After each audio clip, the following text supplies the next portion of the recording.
জিজ্ঞাসা করেছিলাম জল রঙের ছবি আঁকা এত ভাইব্রেন্ট হয় কি করে, এটা তোমরা জানতে চাও কিনা। তোমরা অনেকেই বলেছো যে হ্যাঁ তোমরা জানতে চাও। তোমাদের জানিয়ে একটা ভিডিও বানাবো, এই জন্য হচ্ছে আমি নিজেই জল রঙের একটু প্র্যাকটিস করছিলাম রাতের বেলা। দেখো উলিগুলো কিভাবে উঠতেছে আকাশে বাতাসে, চল সাথী উড়ে যায় চল ডানা মেলে রে, এইভাবে। যাই হোক, ভাবলাম প্র্যাকটিস ওয়ার্কটাও একটু রেকর্ড করি, আর এটা থেকেও যখন পুরোটা রেকর্ড করতে পারলাম তো ভাবলাম এটা দিয়েও তোমাদের একটু টিপস দেওয়াই যায়। তোমরা প্রথমেই দেখেছো আমি সব জায়গায় হলুদ অ্যাপ্লাই করে নিয়েছিলাম, কারণ আমার যে রেফারেন্স সেখানে ফুলের মধ্যেও হলুদ ছিল। হলুদ দিলে তোমাদের লালটা আরেকটু কিন্তু ভাইব্রেন্ট লাগে।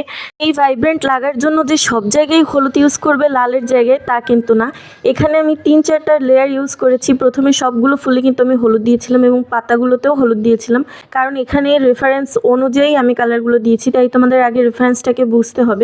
আগে ভালোভাবে রেফারেন্সে লক্ষ্য করতে হবে কি কি কালার দিলে কেমন কেমন রূপ আসতে পারে। তো আমি প্রথমে সব ফুলে হলুদ দিয়ে আমার বেস কালারটা দিয়েছিলাম, তারপর কিন্তু আমি অরেঞ্জ দিয়েছি, কোথাও দিয়েছি পিঙ্ক, কোথাও দিয়েছি অরেঞ্জ। যেইভাবে আমার রেফারেন্সে আছে, আমি যেভাবে মনে করেছি রেফারেন্স দেখে যে এই কালারটা হতে পারে সেই কালারটা। এটা হচ্ছে আসলে কালারের ছবি আঁকার ক্ষেত্রে যে কালার থিওরিটা, এটা বুঝলে একটু বেশি সুবিধা হয়, কারণ পেন্সিল ওয়ার্ক যখন করবে তখনও কালার থিওরিটা কিন্তু অনেক ম্যাটার করে। যে রং দিয়েই তুমি অথবা রং ছাড়াও যদি তুমি স্কেচ করো শুধু পেন্সিল দিয়ে, অথবা তুমি যদি রং দিয়েও ছবি আঁকো, কালার থিওরিটা সম্পর্কে জানা থাকলে একটু ভালো হয়।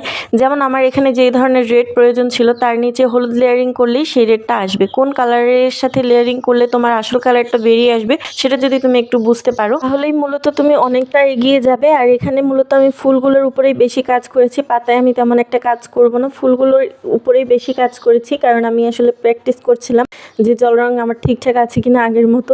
তো আমি কিন্তু খুবই কম দামি একটা জল রং নিয়ে বসেছি, অনেক আগের সেই যেই জল রংটা দিয়ে আমি ছবি এঁকেছিলাম, তোমরা অনেক পছন্দ করেছিলে সেই জল রংটা।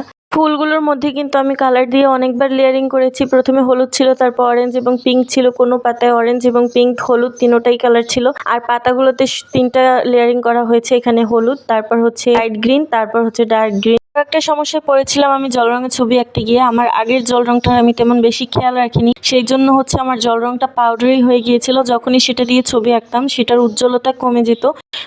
যতক্ষণ ভেজা ভাবটা থাকতো ততক্ষণ উজ্জ্বল লাগতো, কিন্তু ভেজা ভাবটা যখন শুকিয়ে যেত তখনই এটার উজ্জ্বলতা কমে যেত। তাই আমি ভাবতাম যে আমি জল রং দিয়ে হয়তো ছবি আঁকতে পারি না, হয়তো টেকনিক জানি না, কিন্তু আসলে আমরা খুব জল রং দিয়ে খুব অল্পতেই খুব চমৎকার ছবি আঁকতে পারি। কিন্তু আমরা হচ্ছে অনেক সময় আমাদের রংটাকে খারাপ করে ফেলি, মিক্স হয়ে যায়, তারপর রংটা বাজে হয়ে যায়, সেটা শুকোলে আর ভালো লাগে না দেখতে। কিন্তু যে কোনো নর্মাল, যেমন এই নর্মাল রংটাও কতটা ভাইব্রেন্ট লাগছে, কতটা সুন্দর লাগছে, এটা কারণ হচ্ছে এটা একদমই নতুন একটা রং। এমন না যে তোমার খুবই দামি রং প্রয়োজন, বিষয়টা হচ্ছে তোমার রংটাকে সাবধানে রাখা প্রয়োজন, যেটা আমি আগে রাখিনি, এই জন্য আমার রংটা নষ্ট হয়ে গিয়েছিল। আর আমি আমার আর্টের উপর দোষ দিতাম, আমি ভাবতাম যে আমি পারছি না।